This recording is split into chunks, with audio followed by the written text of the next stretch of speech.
لانبنا جزء ضعیف‌ترین تقویت موجهای بازاره، یه محصول چینی که باعث ایجاد حساسیت دور چشماتون میشه و بیشتر مردم به خاطر قیمتش میخرن. من رتبه 6 بهش میدم. بیوکسین محصول خوبیه، هم موجه هم ابرو میشه استفاده کرد، ولی 2 تا ایراد داره.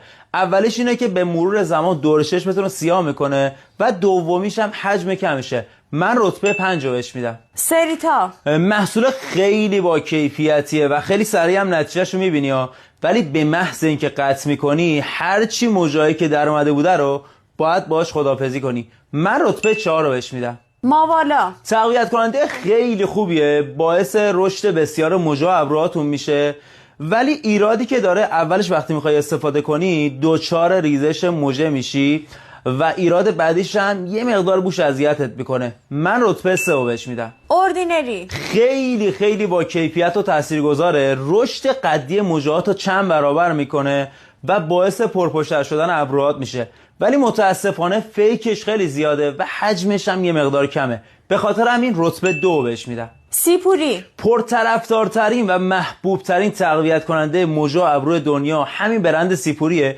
که باعث رشد چند برابری موجه و ابروهاتون میشه و از همه مهمتر یه محصول کاملا گیاهیه. با اختلاف رتبه 1 بهش میدم. راستی اگه لیست قیمت این محصولاتو میخوای کلمه موجه برام کامنت کن، همون موقع برات ارسال میکنم.